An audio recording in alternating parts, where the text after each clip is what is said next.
বলছি আজকে কি বাজেটে কত টাকা বাজেট এবং কোন কোন খাতে কত টাকা বরাদ্দ করা হয়েছে?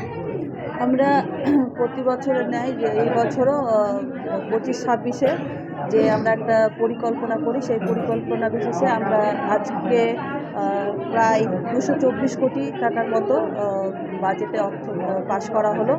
এবং গত বছর আমরা করেছিলাম 10% বাড়িয়ে, গত বছর ধরা হয়েছিল 191, সেটাকে বাড়িয়ে আমাদের এবছর 224 কোটি টাকার মতো প্রায় ধরা হয়েছে। কোন খাতের মানে কোন কোন খাতে কি কোন কোন খাতে তো সেভাবে প্রচুর ধরা হয়েছে, এইভাবে তো যেমন পূর্ততে আমাদের 127 কোটি টাকার মতো ধরা হয়েছে, কৃষিতে 55 কোটি টাকার মতো ধরা হয়েছে, বিভিন্ন ধরনের, মানে এইভাবে আমরা 10% বাড়িয়ে আমরা ধরেছি। তো আমরা বিভিন্ন যে উন্নয়নমূলক কাজগুলো রয়েছে, সমাজ কল্যাণমূলক কাজগুলো রয়েছে, সেই পরিপ্রেক্ষিতে আমরা 10% বাড়িয়ে আমরা আজকে বাজেটটা বাড়িয়ে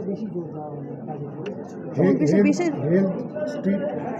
আমাদের তো বিশেষ করে হচ্ছে আমাদের জেলা পরিষদে যে সব কাজগুলো হয়ে থাকে, বিশেষ করে হচ্ছে আমাদের রাস্তা, পানীয় জল থেকে শুরু করে কালভার্ট এবং স্বাস্থ্য তো বলুন, বিভিন্ন ধরনের পরিকল্পনাকে সামনে তুলে ধরা হয়েছে।